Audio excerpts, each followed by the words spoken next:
I'm not good enough. What's wrong with me? Why am I not worthy of love? Like everything. I felt like absolute garbage and, went through, a pretty severe depression myself.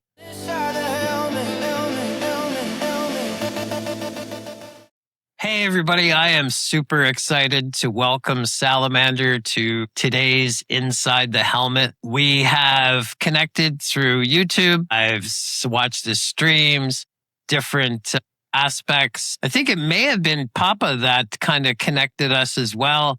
I know you had helped me with some lobby stuff because I had no clue how to set up lobbies. And that kind of really helped me and just was very interested to get to know you more and, hear a little bit more about your story, sim racing, mental health, life, all that kind of stuff. So over to you. Yeah, happy to be here, Grover. I've been able to watch a couple of your stuff. I saw the one that you did with Papa and was a bit moved by that. So I really found it interesting. And, certainly, everybody's got their, trials and tribulations, all that kind of stuff that people go through. And it's certainly great to sort of explore that, get things out there, realize that, we're all human here. We know that sim racing being a bit of a competitive sport, sometimes our emotions can get the best of us too. And to kind of realize that, again, we're all human. We're all people out there. We're all trying to have fun,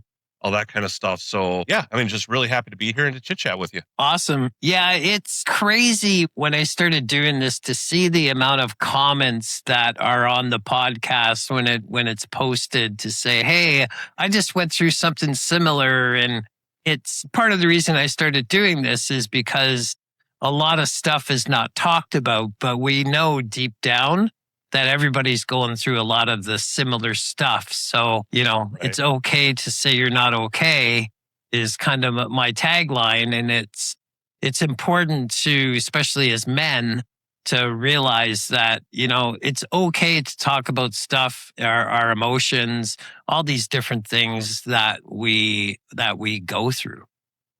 Yeah, absolutely. It's funny. I'll be honest. I normally, I'll chit chat with women more often. That for whatever reason, I end up finding myself able to open up to them more. But more recently, and by more recently, I mean, like the last 10, 15 years or so, because I'm an old man as well, that I've started, opening up more to, other men and stuff like that. And just kind of being able to put yourself out there and be vulnerable. Like we said, people are going through stuff and we all put on a bit of a facade on the internet. We try to put our best foot forward, especially those of us that have channels and stuff like that. We have kind of our avatar of who we are. And there's certain things that we don't necessarily talk about on a daily basis, but every now and then it's nice to get them out and show your human side as well. 100%. A couple people that are super close, one ex-military friend here in Canada that I can really say anything to, no judgment, and just an ear to listen. And, I think that's the big thing. And then I have a few people that are my really go-to mods, that same thing on Discord. People we've never met, but are very close to, right? Yeah, absolutely. I've got a half dozen or so that, if something big happens that I need to reach out to people in the community or to specific people in the community. I've got, like I said, about a half dozen or so that I typically go to first and kind of chat with and be like, hey, this is going on with me.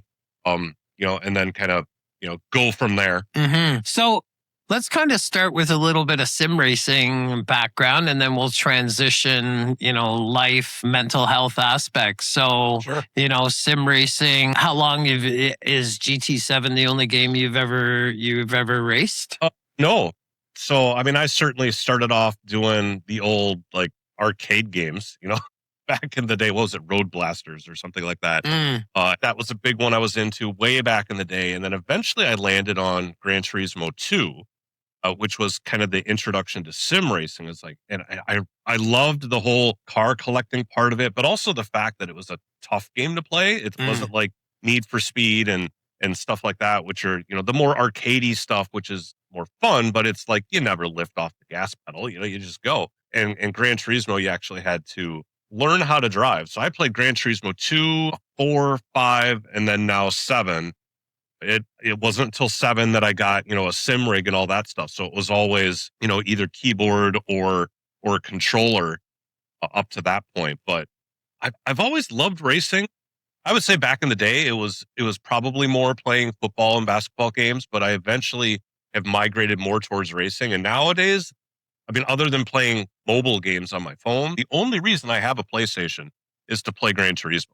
Now, my kids have all sorts of games on it that they like to play, but Gran Turismo is definitely my go-to. Okay.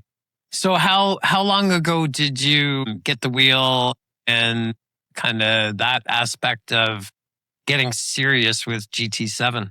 Once I heard that GT7 was coming out, it all kind of came together.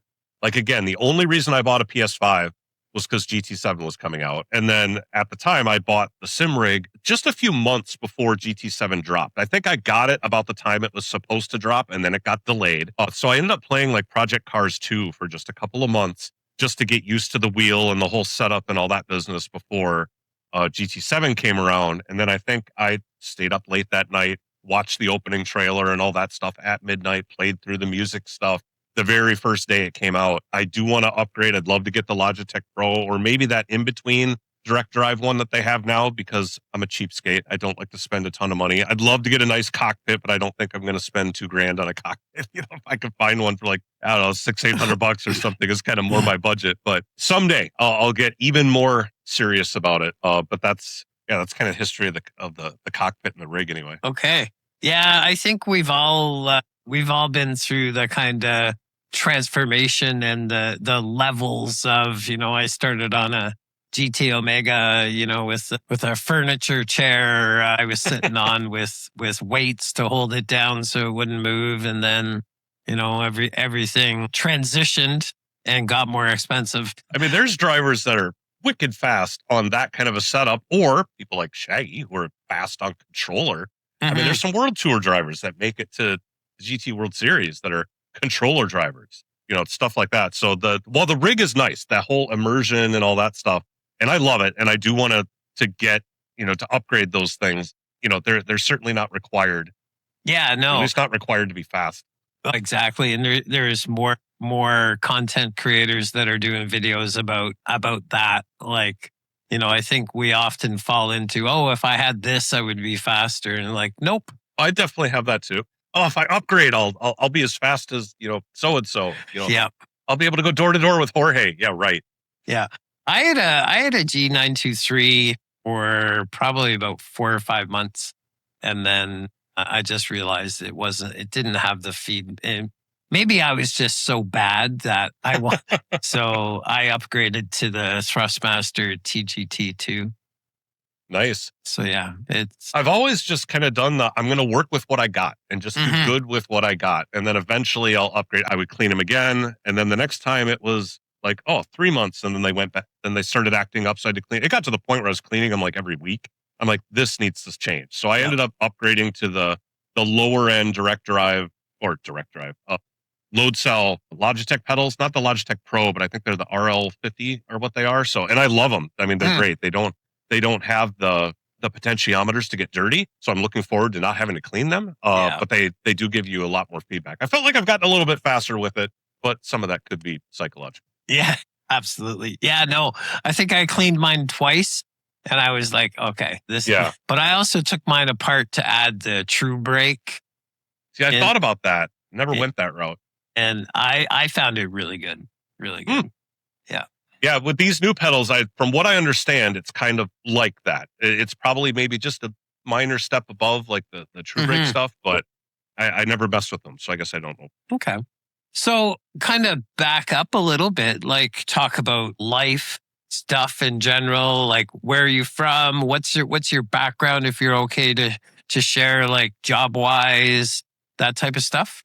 Sure. So I mean, most people probably know I live in Minnesota, USA. So definitely in the Midwest. I've never had an address outside of Minnesota. I actually came to that realization just a little bit ago or a few months back. I'm like, I've never had I've traveled, but I've never lived outside of Minnesota. So now granted, I can see Wisconsin from my window. I'm right on the border, but that's where I've always been is in the Midwest, grew up in your typical nuclear family. It was my mom and dad, me and my younger brother. Very much in a rural atmosphere. We grew up on like 2.5 acres of land. All the houses around us, everybody had 2.5 acres of land. So we didn't have a park to go play in. It was just whose house did we want to go play baseball in, or Yeah. whose house did we want to go play football at. So, very much, I'll say it, white suburbia is where I grew up in. But I went to college down in Mankato. So certainly, culture shock, a lot more going on there. Lived in St. Paul, Minnesota for a while, like up in the city, which was a drastic difference. Made me realize I missed being rural again. Mm. So I'm back out in the suburbs now, but I am in town. So it's a quarter acre lot, that kind of thing. As far as work, I had an interesting career in that when I went to college, it was to be a software developer. Like that's what I always wanted to do. In fact, I wanted to be a video game designer. That Mm. had been my childhood dream for a long time. In fact, back when I was in high school, I had written letters to Electronic Arts and Blizzard and a bunch of the other Activision, LucasArts, stuff like that. And a couple of them actually wrote me back. It was kind of what do I need to do to get a job there? And I ended up going off to college, spent the first 2 years at a technical school, and for whatever reason, it took me 2 years to realize that the curriculum I was getting there was very outdated. So I Mm. ended up then going to a state university, a regular 4-year school, and basically started all over. And then, you know, played a lot of video games, ended up it took me a grand total of 7.5 years to get my 4-year degree. So I could be a doctor. I just don't have a doctorate. And then when I graduated college, it was at the end of 2001. So there were still a boatload of Y2K programmers out there who all worked for 6 months to a year contract work trying to fix the Y2K bug that were all looking for work and were willing to probably take entry level pay. And here I was as an entry level person, the job market was just saturated. So I could not Right. find a software developer position to save my life. So I went and I worked in a wood shop for a summer, and then I sold electronics at Sears for like a year and a half before a buddy of mine told me about a job at United Health, and I ended up there on the help desk. I was getting paid as much as I was getting paid at Sears in electronics, but I was taking phone calls, resetting people's passwords, and troubleshooting why they were getting this error message or that error message. It did that for a year, and then advanced through the company from there. And to make a long story short, I did eventually get into software development. I went from help desk to knowledge author to Citrix administrator to software developer, and had been doing software development for 10 years. And sad to say, just a month ago, I was involved in the latest round of layoffs at that company. So I am currently unemployed. I had actually just announced that on my live stream a couple of days ago. But so I am looking for work. I'm going through the process of, you know, polishing up my resume and all that kind of stuff, but trying to stay in software development. That's ultimately what I love to do. I love to code. Mm. That's my whole deal. And I mean, again, I'm 50 years old, but I'm going to start reaching out to like video game companies again. It's be like, if I'm going to reset, let's see if maybe, just maybe, I can try to make that video game designer dream come true. In the meantime, still doing all the YouTube stuff. In fact, I guess I've got a little more time to do the Yeah. YouTube stuff right now while I work on the career. But that's you know kind of where I'm at today professionally. Okay. How do you, perhaps a more in-depth question, how do you, the mental aspect of what you're going through with losing a job? Thankfully, I've never experienced that. Is that, I would think for me personally, if it happened, I would feel certain emotions and feelings perhaps about myself. Are you cool to talk about that a little bit, or is that Yeah, something sure. you're just like, "Oh, no, it's cool"? It's To be honest, it sounds bad. I worked for the company for 21 years, and then got the call, from the boss is like, hey, we're eliminating your position. Being part of a layoff is almost a blessing in disguise in some way, in that it's not a knock on my character or my Mm. professionalism. It's just a matter of bean counters saying we need to lessen the load financially on the company. So I didn't take it as a slight. and I'm a bit of an optimist. I always have been. Mm, So it's I'd been there long enough, that I got a severance out of it. So it's like, I've got some time.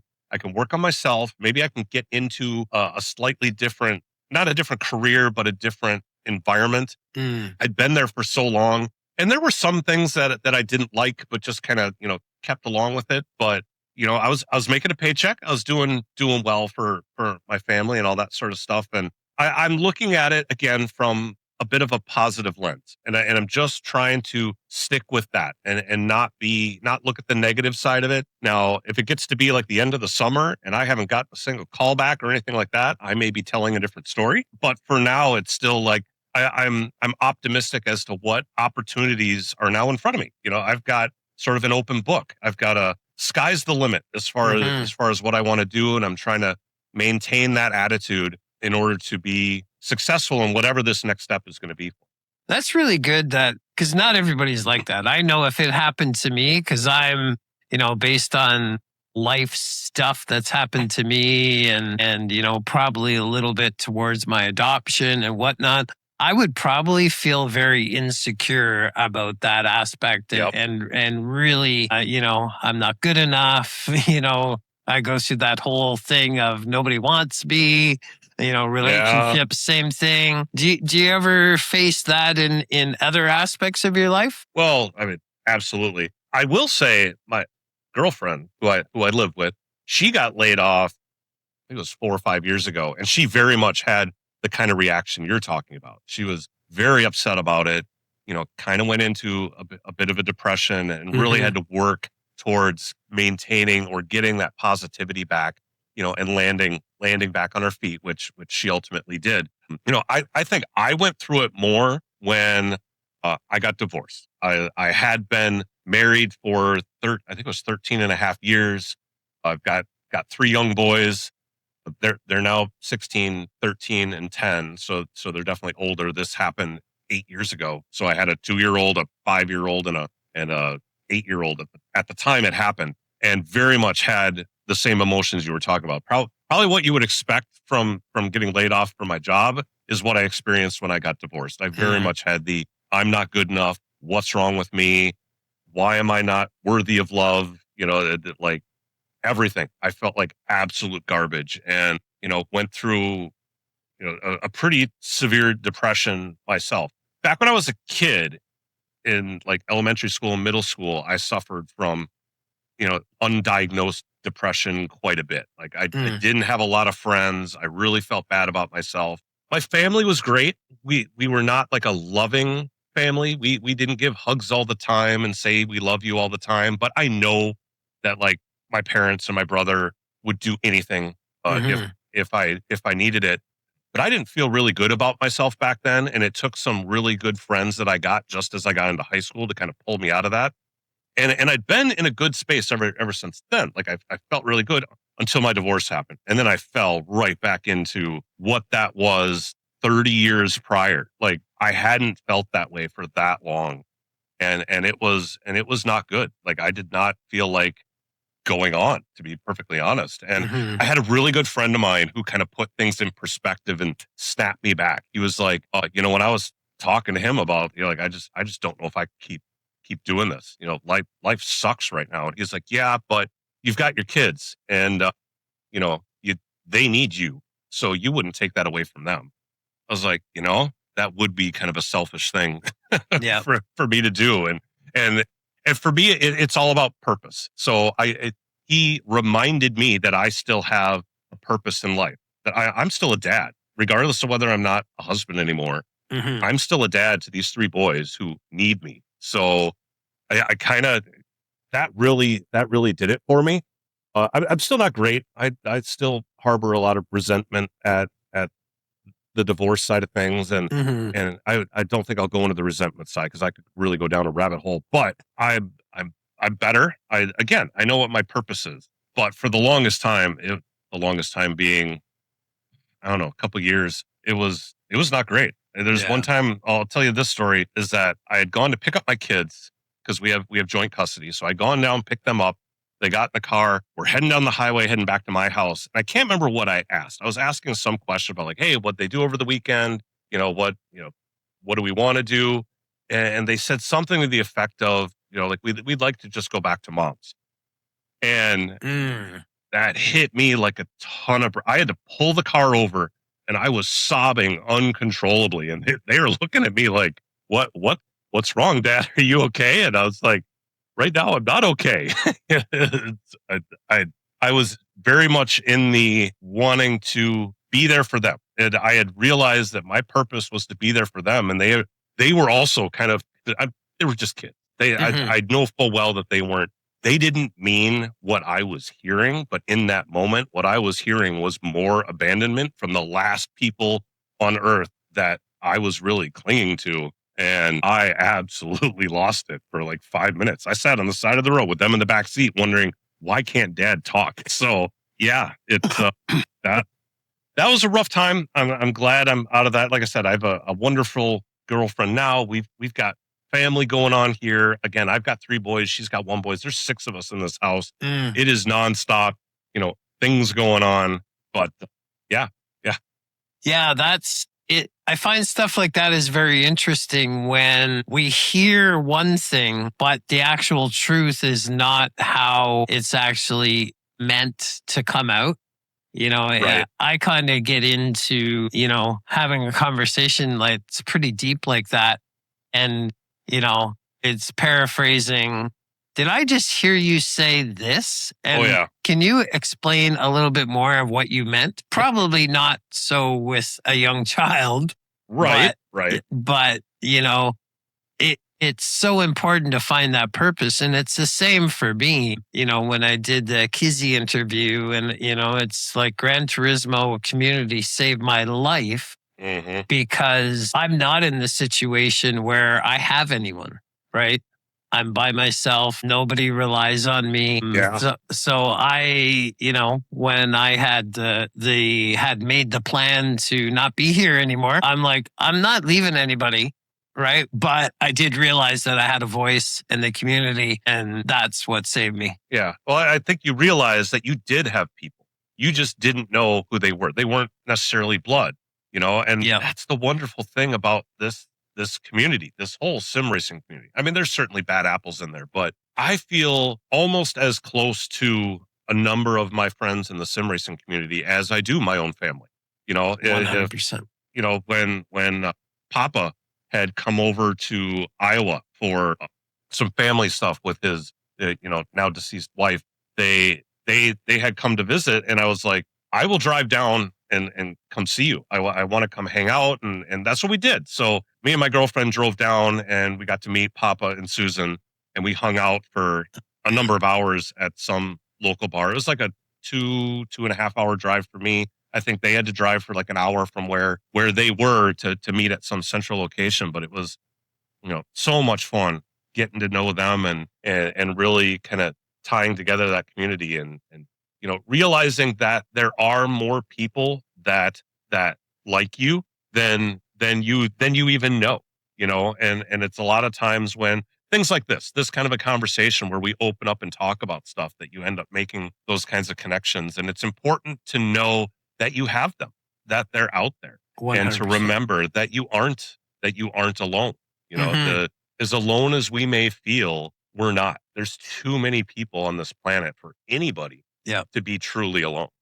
Well, and I think that's where the community is so it's like anything, any hobby that you share with someone, whether it's sports or some other type of gaming or anything like that, is there's always somebody that you're going to meet that you're going to have, obviously racing, we have something in common. But just the other day, somebody popped into my stream that was new and I was like, oh, where are you from?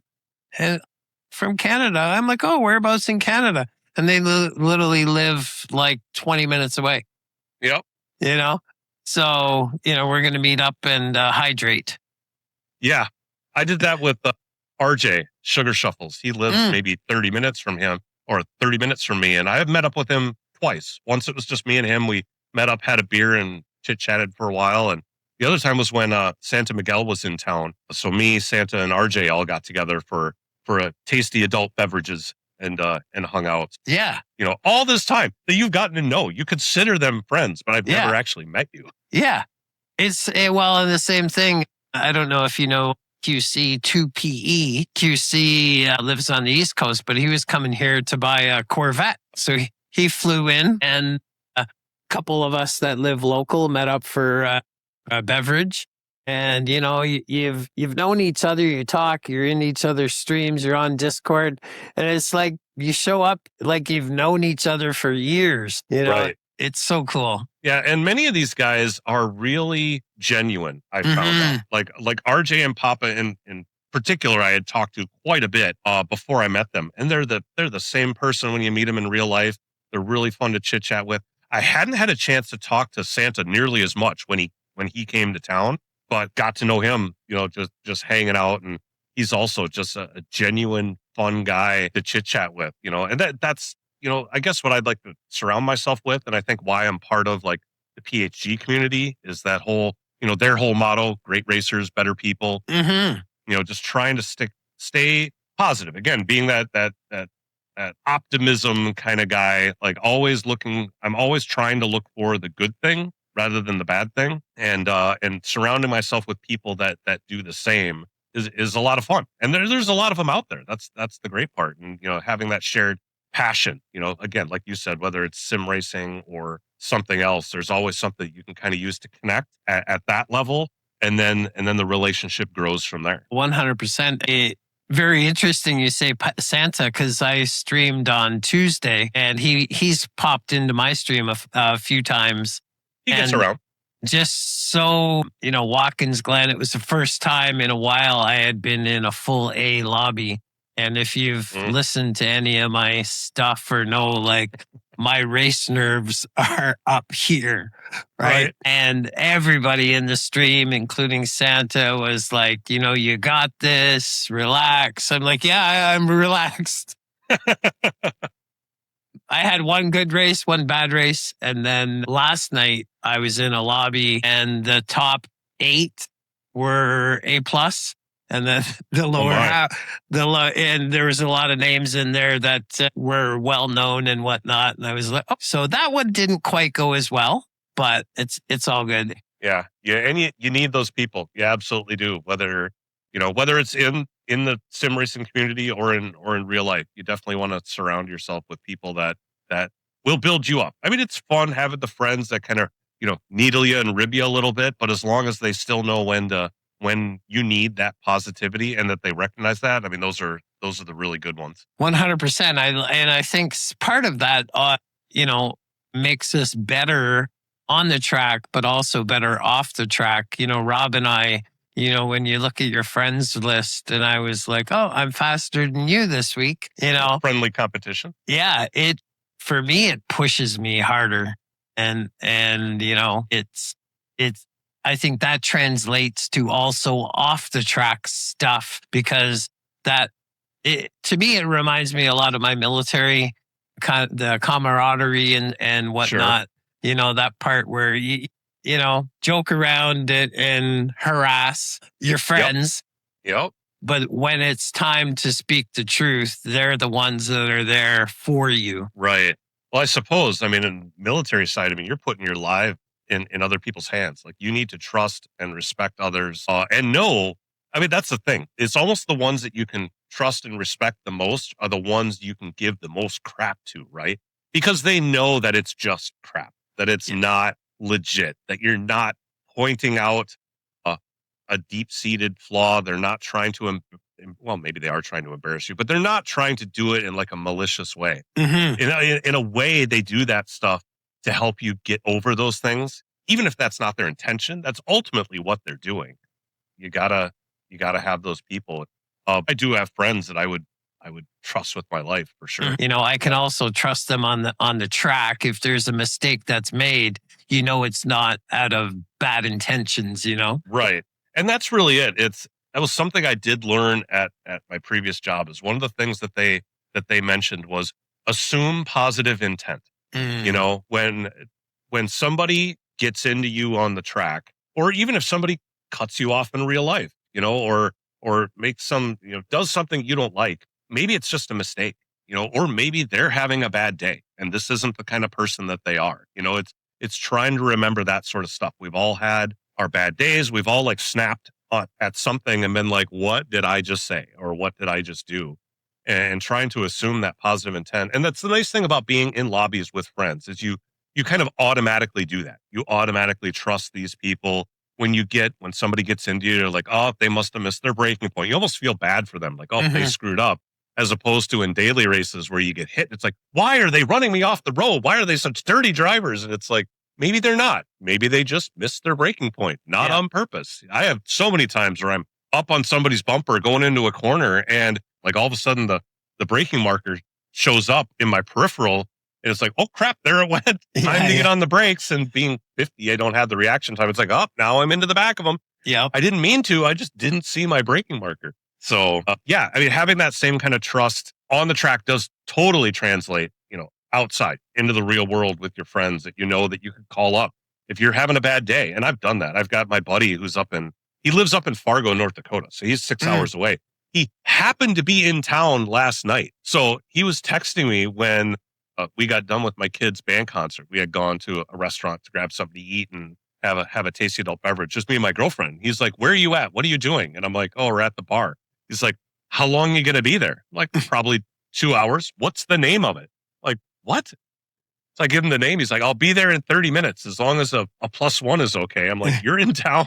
So he hung out with us for like 2 hours last night, and he's my best friend. He's Yeah. the one who, if I have something going on, when I got laid off, other than texting my girlfriend to let her know what happened, I called my buddy in Fargo, and I kind of felt it coming. I had mentioned it months ago. I had talked to Mm. him. I talked to my brother and some other people. So when he saw the phone ring at 11 o'clock on a Thursday, he answered it knowing exactly what it was. He's like, "Oh crap, this is probably it. Why else would he be calling me at this time on this kind of a day?" And sure enough, it's like, well, it happened. And we chatted for like, 2 hours, just kind of going over where I'm at, what's the plan, and that just let me vent a little bit about, the whole situation and all that. That's why I love the small community of the mods that I have because, like you said, never met them in person, but I can literally say, "Hey, I've got this idea." And Yep. somebody will pop up and say, "That's not the best idea." Right? Whether it's an event or, I want to do Sure. something different, whatever it is, I think it's important that you have those people that will be honest with you. Cause I think Right. in life, there's so many times most people are like, "Oh, that's a great idea." Yeah. You don't want just yes men. No, Definitely. I mean, having one or two is maybe nice to help with your confidence once in a while when you just need that. But having people that will both praise you and call you out when you're either doing something not great or your idea isn't so good, it actually makes it so that when they do give you positive feedback, you appreciate it more and you respect it more. You know that you actually have a good idea because they would tell you if it wasn't. I wanted to say as well, like based on everything you've said, I want to dig into the mental health side a little bit more in that, you've really got your stuff together in a lot of ways. Maybe with what you were saying, like when you were younger, went through, some of that stuff. But I think it's important to recognize that, you know, you're an inspiration. I think for me, you're an inspiration. I wish in some ways I was a lot more just could be positive in a lot of ways.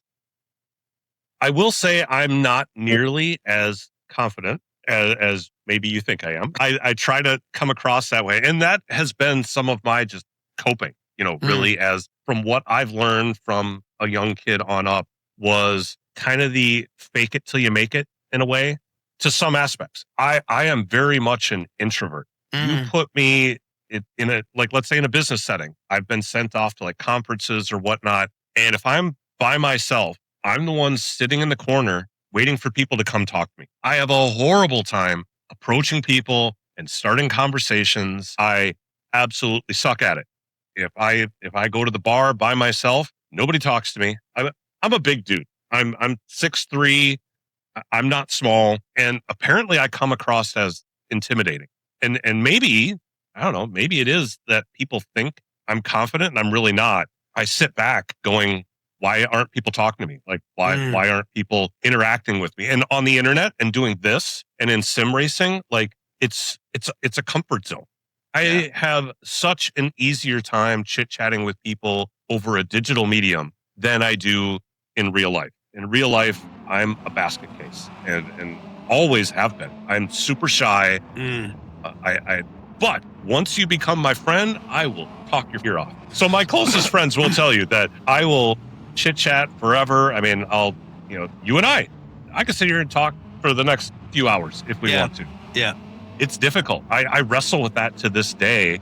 I still do. It's just that this medium that we're working on here is my comfort zone. Mm, Very much so. So as to backtrack to as a kid, that was my problem. I had a hard time making friends. You know, in school I always said I didn't have any friends in school. I had kids that I kind of hung out with and played with, but I didn't feel like any of them were my friend. I had friends back, close to my house, but again, we lived out in the suburbs. Everybody had 2.5 acres of land. So there were only a few dozen kids around us. So it wasn't like we were in a city and there were 1,000 other kids within, walking distance. There were only a couple dozen or so. And luckily I met a couple of them, became good friends, and I had friends back at home, but I didn't have friends in school. So I would tell my mom, and I can't imagine what it was like for her, that I would tell her every morning, it's like, I don't want to go to school. I hate going to mm, school. All throughout elementary school, I didn't like going because I didn't feel like I belonged there at all. And it wasn't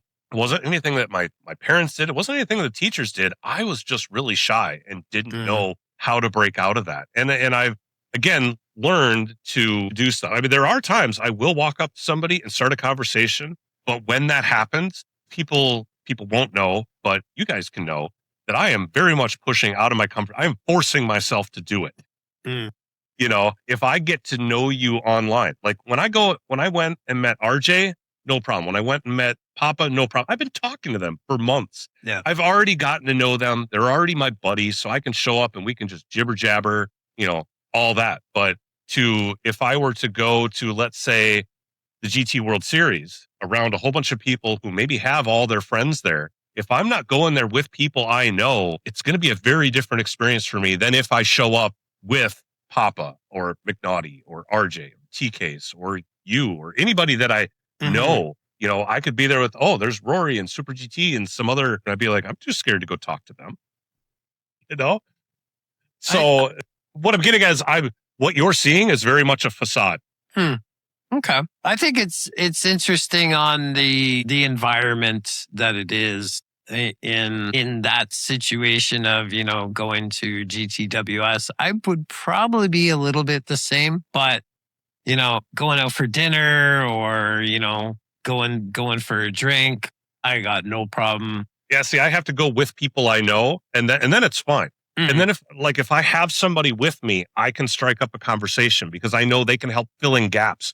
But when I'm by myself, I feel very alone. mm, It's still that way. I mean, I felt that way as a kid.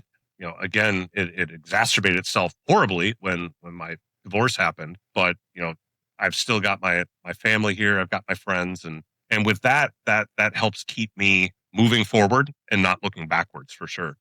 So with that, I really appreciate taking the mask off a little bit because, so many of us wear a mask. In going through some of the stuff that, maybe depression, is there any certain tools that or outlets. I think now a lot of us use racing as an outlet.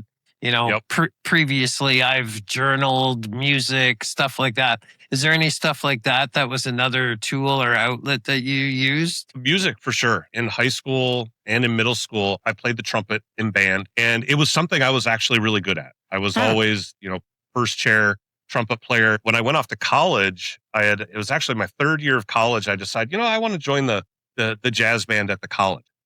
And when I went in, you had to actually audition. So I went and auditioned, and they're like, "Oh, what school did you go to?" And I told them, and they're like, "What chair were you?" I was like, "Oh, well, I was first chair." They're like, "Okay, well, you're in. Let's just see where you're at." Apparently, our school had a reputation as producing good musicians. The band instructor we had was I probably thought of him as my favorite teacher for a very long time. He was very much. It was funny. He was a military guy, but he was so I think he was in the army band. But he had a very rigid attitude, and me, I'm a very black and white kind of guy. So it's sort of this is right, this is wrong. When we're doing band, and I can be given clear direction on what I need to do to be better or to do the right thing, was something that resonated with me. I know there were a lot of people that it didn't. People that are more, I guess we'll call them free spirited, or more the popular kids didn't appreciate that as much as I did. So I got good at music and really used that as an outlet. In college, I had experimented a little bit with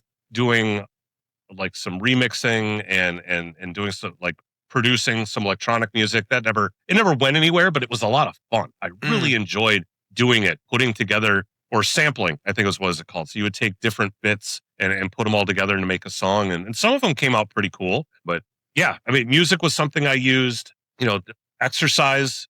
I was a really scrawny kid back when I was a little kid. Once I got into my last year of high school and into college, I discovered working out. I took a Mm. weight training class in my senior year of high school and just like fell in love with it. I'm like, this is fun. So then I ended up, when I went to college, I got a job at UPS loading trucks. So I was getting paid 4 hours a day to work out. I graduated college at like 6'4" and like 185. And by the time I think it was 3 years into my college career and working at UPS, I was still 6'4", but now I was 215, Mm. and I actually dropped 20 pounds of what I call extracurricular weight, because I did bottom out at like 165 at 6'4". I was a scrawny kid, Mm. and after working out, all of a sudden I'm 215, and I wasn't ripped, but I certainly had some muscle mass on me, and that was something that I discovered later I was using as not a coping mechanism, but just something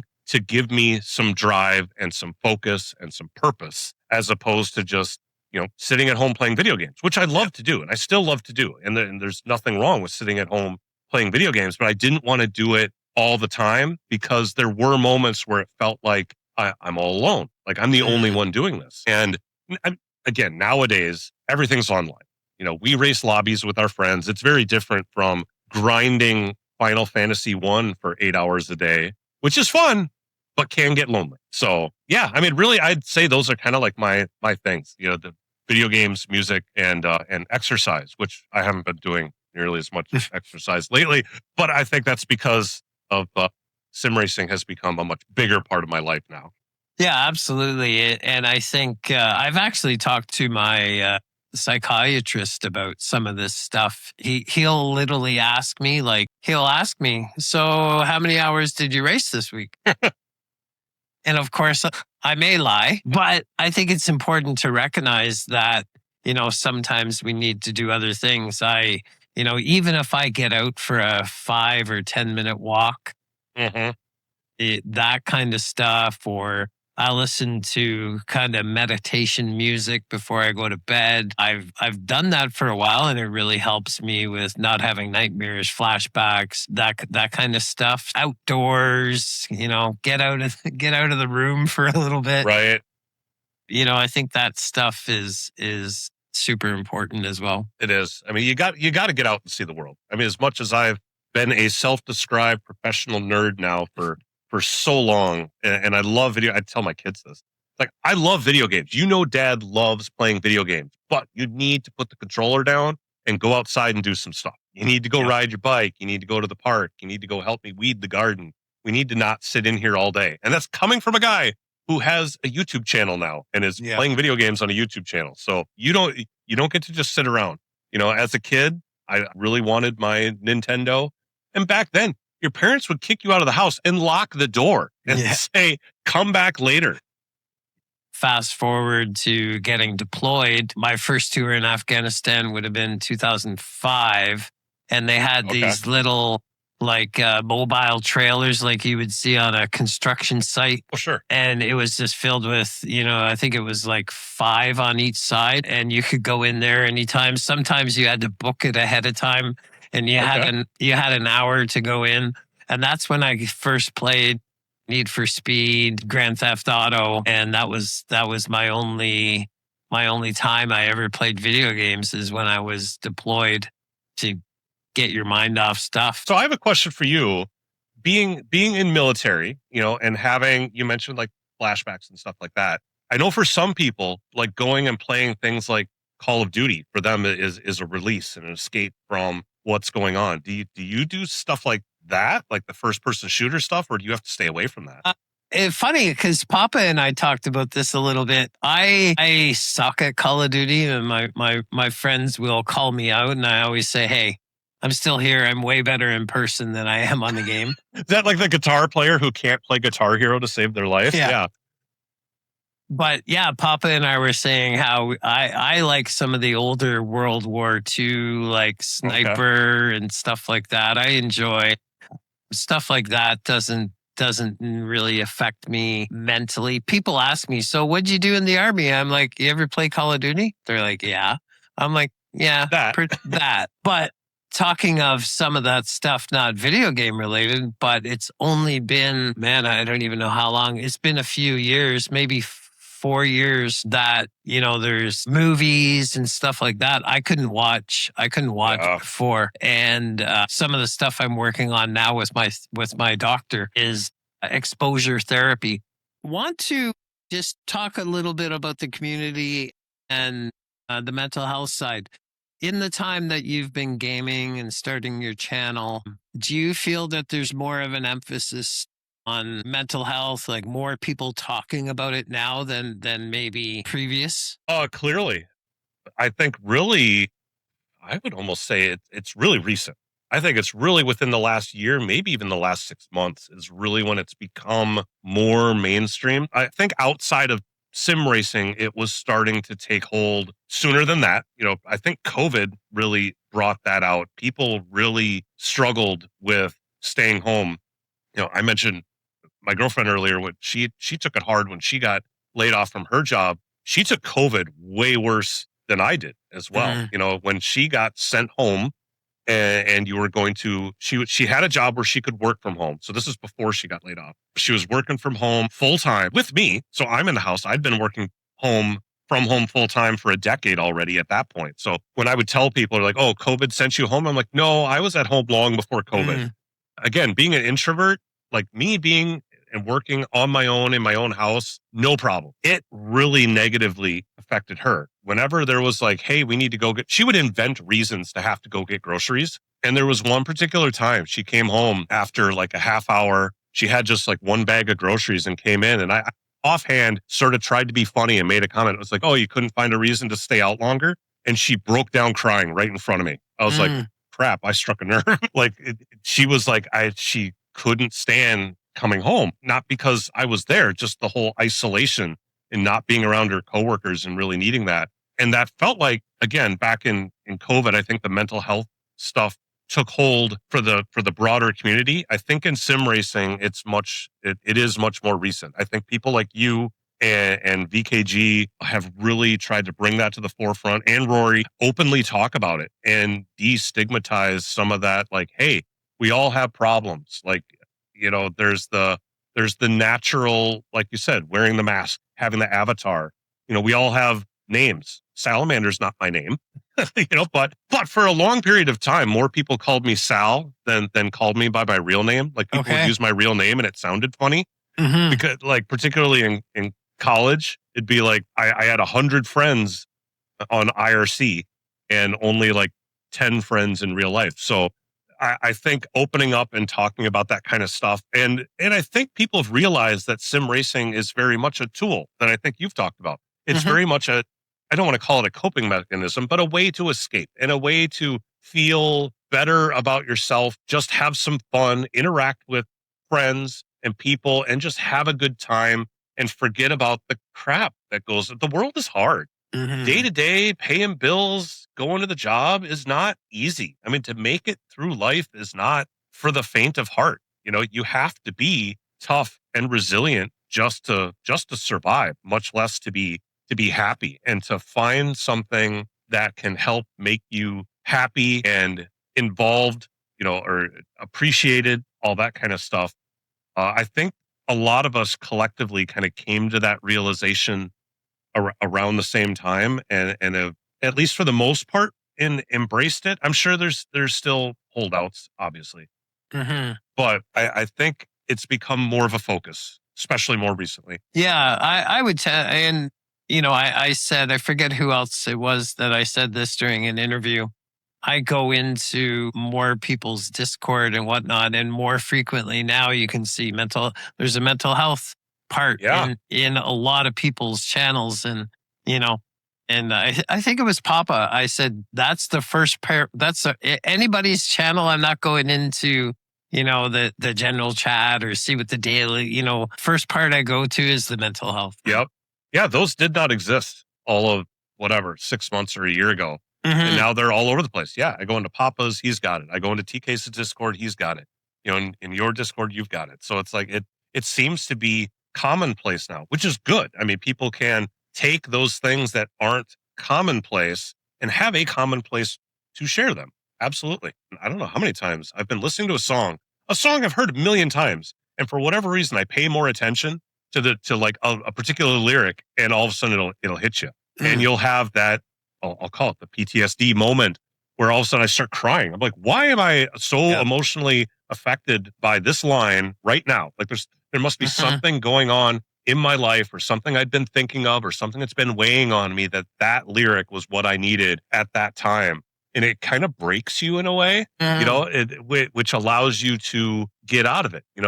They say it's sometimes like, I'm sure you've experienced it, like going to therapy. You go there and you get stuff out, and you kind of get that cry out, Hmm.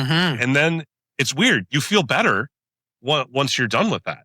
Like you'd almost think you've re-gone through the trauma, and that it's bad again. But at least in my experience, once I finally kind of cry it out, or rip the band-aid off, or whatever you want to call it, it's like now I feel better afterwards. Like I exercise the demons, so to speak. It's interesting you say that, because I go through this thing where something may happen. Maybe I don't want to say trained myself to hide my emotions. Perhaps Yeah. especially at the rank I was at in the military and whatnot, and that kind of stuff. But when something has impacted me and I notice I don't have any emotions, I will put certain genres of music on, or certain artists I Mhm. know. And just to spark that emotion, I'm like, okay, now I'm bawling my eyes out and I feel so much better. Yeah, it's weird. It surprised me, honestly, when I had started going to therapy. I had gone to family counseling when me and my now ex-wife were having problems, and getting out that stuff, how it made you feel better. Not necessarily, I mean, part of it was tackling the issue, but part of it was just finally vocalizing and getting out there what it is. And after going through my divorce, kind of the same thing. It was like getting that good cry out somehow helps. I don't Hmm. fully understand. It feels like magic to me. Like I don't understand how it works, but it works. Well, and it's the same for me. I sometimes in my Discord, I have a mental tuning shop, and the buddy check and all this kind of stuff. Hmm. And sometimes I'll say, like, I can't pinpoint my emotions at the time, but I know I feel a certain way Oh about yeah, something. And about a month ago, my therapist gave me this emotion wheel, and I was like, oh, hmm, okay, now I can pinpoint what my emotions is, because I can't come to it, kind of on my own. Oh yeah, that's definitely it, right? I'm frustrated, or whatever it is. I'm sad. I'm angry. But right, sometimes I just can't put a finger on how I'm feeling. Right. right. Yeah, it's such a strange thing how the mind works, that you can be experiencing an emotion and not understand what the emotion even is, or Hmm. why you're doing it. Like I'd mentioned when I broke down crying on the side of the road with my kids because they made an offhanded comment. And I knew that I felt that I didn't like what they said, but I was so confused as to why my body as a whole was reacting as extremely as it was Mm. in that moment. And I'll have it around the house too. There'll be times where it's like, hey, I'm responsible for dinner for everybody. And that's usually no big deal. But once in a while, I'll be in the kitchen, and all of a sudden I'm just anxious. Like I Mm. feel like I'm lost. Like, what am I doing? I'm not normally the one who like makes makes dinner, or I'm trying to make something, even if it's something I've done before, like all of a sudden the anxiety will hit and you'll be like, and it's so confusing and off putting. I'm like, why am I feeling this way? I'm making tater tot hot dish. I know how to do this. Why is this such an issue? So trying to recognize that is half the battle. And I think that people are starting to realize that that's half the battle. I think that's why there's more people maybe going to therapy. I think that's why there's more people talking about it, because they understand that that off-putting feeling is not good, but it can be dealt with. It isn't just something you need to be like, oh, this is just me. It isn't just you. Yeah. It's like you said, it's okay to not be okay. And like right now, I'm not okay, and I need to talk to somebody about it. Yeah. And to have that outlet is great. Hmm. I used to go through this thing, whether it was my mom has been gone a long time, whether it was her birthday or Remembrance Day. It would be like 2 to 3 weeks before. And I'm like, why am I snapping at everyone? Like, Yeah. and there would be times, then it'd be like 3 days before Remembrance Day, which is generally a hard day for me, just Hmm. due to the losses I've had. And it wouldn't be until then when I'm like, oh, I know why. Yep. Right. And I would go through that. Now I recognize it much earlier and kind of, you know, go for a walk or different things. And like, okay, Sure. this isn't as deep as it should be. Subconsciously, I'm snapping at people when I shouldn't be, Right. you Well, know? and again, that kind of goes to something I mentioned earlier, which is that assuming positive intent. So for the people around you to recognize that, hey, there's something going on with them right now. They need help. Hmm. That they need friends. Stuff like that is to see that. But internally is to also recognize that that's happening. That's something I haven't necessarily been so great about. I have had like dates. Again, I don't normally keep track of a lot of dates, but there are particularly holidays, but there are some that I have kept track of.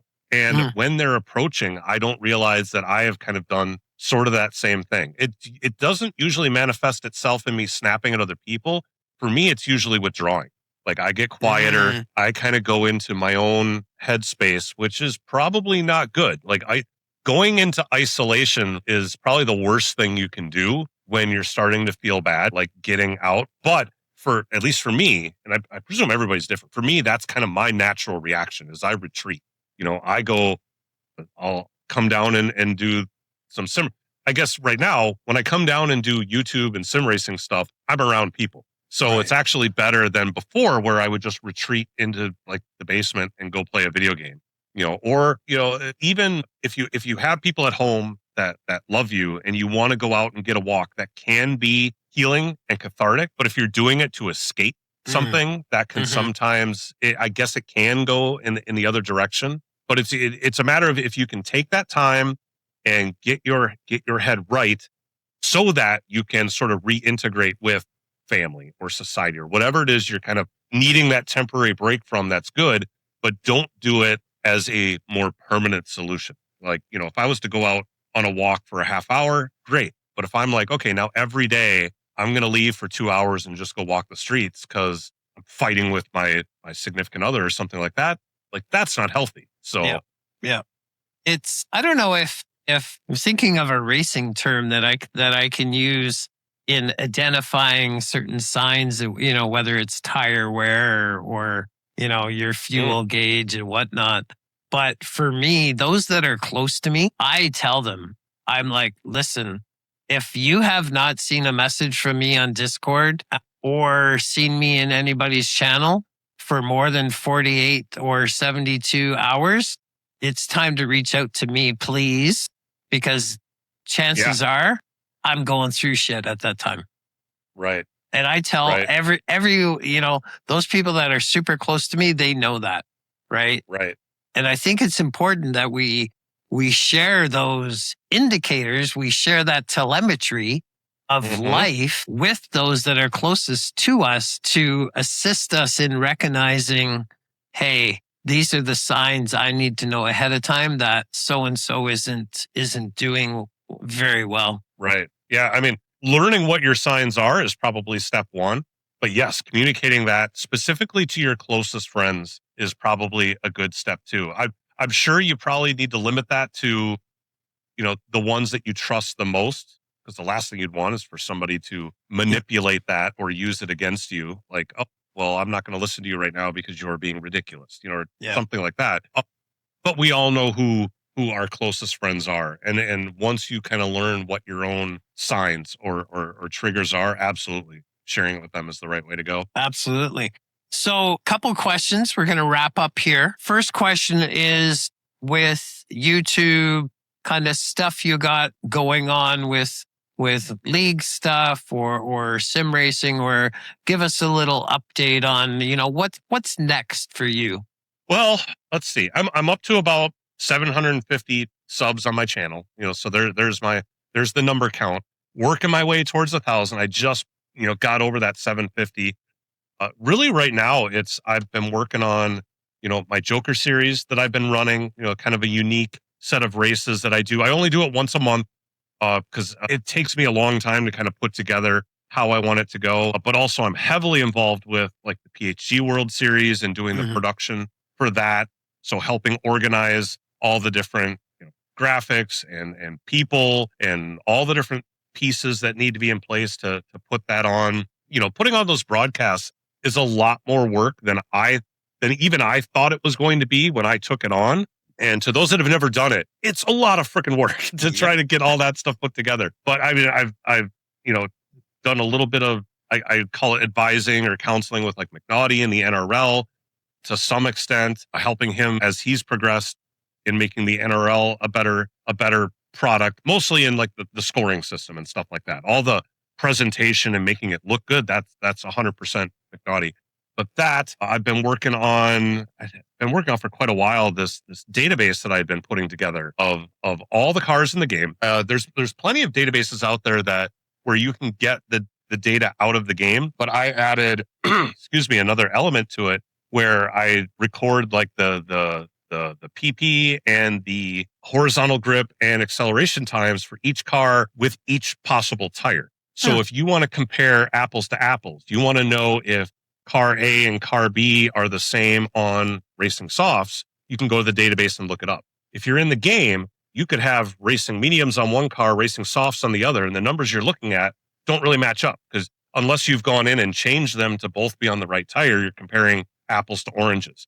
Whereas in the database, you can kind of, I guess, simulate signing them all together. So I finished that up months ago, and I've been wanting to put together a video where I kind of release that to the public and those that are trying to put on lobbies and find competitive cars. It's a tool. It's not foolproof, but at least it's a tool to help guide you into what good car combos there could be. Mm. So I've been working on that. I really want to try to move forward with it, but the Joker series and PHG World Series have taken up most of my time. Someday I am going to get back to that. Nice. We've also got the VIP Racing League coming up. I'm involved in the broadcast for that. Left to pass you from VIP, who's kind of been putting that on, came to me and kind of asked about doing the broadcast there. And there's actually a fairly significant announcement that will be coming out around kind of putting that broadcast on. We've been keeping that under the covers for now, and I can't dive into any of the specifics, but there's some big things happening that's going to be starting with that VIP league as well. So, but other than that, I've kind of taken not necessarily a break from driving. I don't drive nearly as much as I used to because I've really fell in love with the broadcasting side of things, and putting on what I found I could do with the PHG World Series. Because again, watching McNaughty in the NRL is like, that is so cool. So when the PHG World Series fired up, and I'm like, I want to give it a shot. I probably won't be able to do it as well as what we saw in the NRL, but I want to shoot my shot at that. And then brought a bunch of other people along for the ride. So we've got a huge team of people that help put it all together. And it's turned out pretty well. I wouldn't say that it's better production wise than NRL is. I think NRL is still kind of the gold standard there, but I think we're a lot closer to it than I would have ever thought we could be. But I've really fallen in love with both broadcasting, commentating, and putting on that show and presenting the drivers to the world.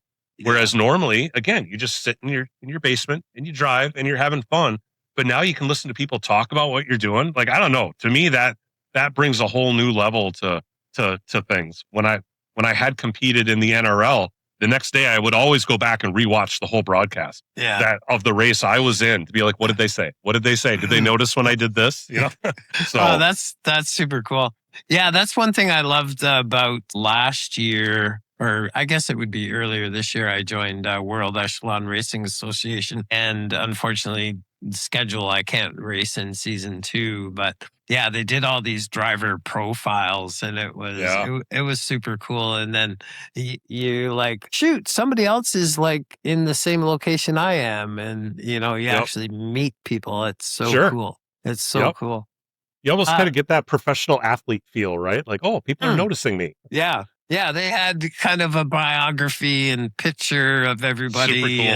And it's so cool. So cool. Last question I would ask in the community focus on mental health, where would you see things in the future? What one thing you would like to see continue in the community as far as mental health?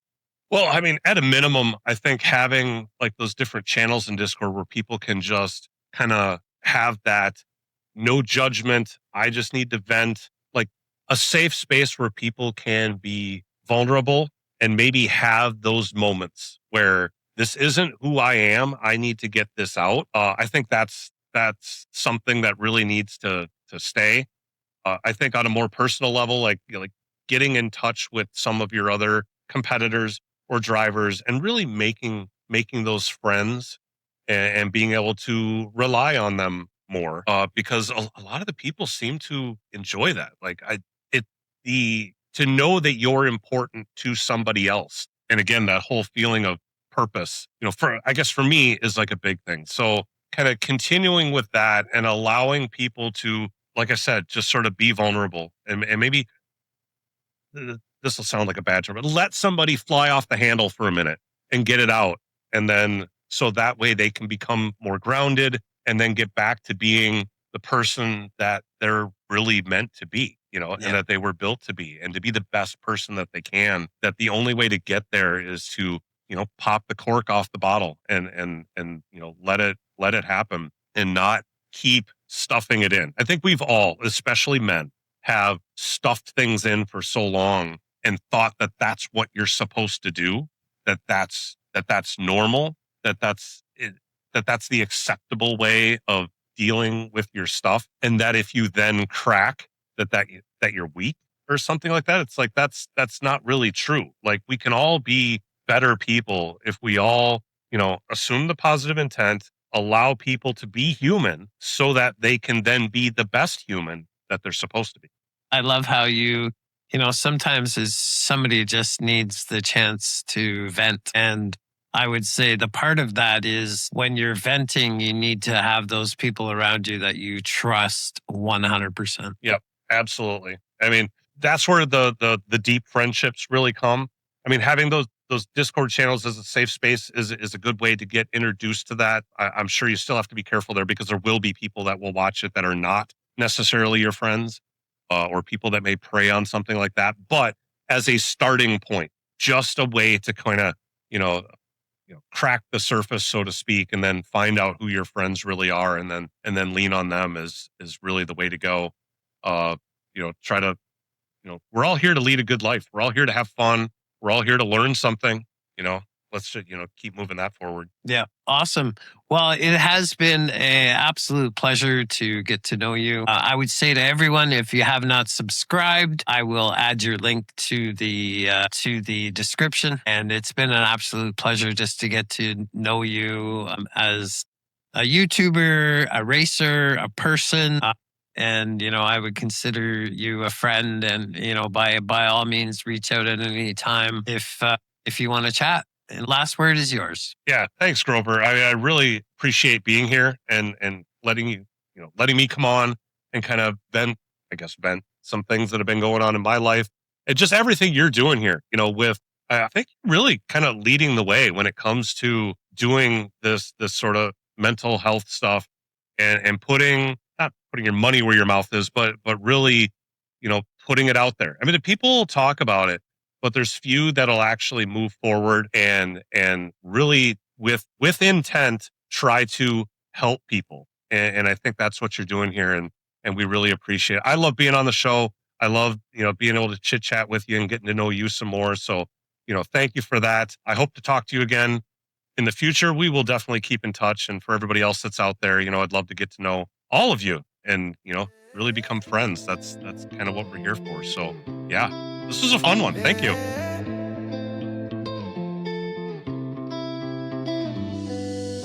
Lights fade out, the noise goes dim. What you see is not always what's within. Under pressure, under skin. Every scar's a place we've been. Inside the helmet, voices clear. We say the things we used to fear. Racing thoughts but standing still. Talking truth, talking real.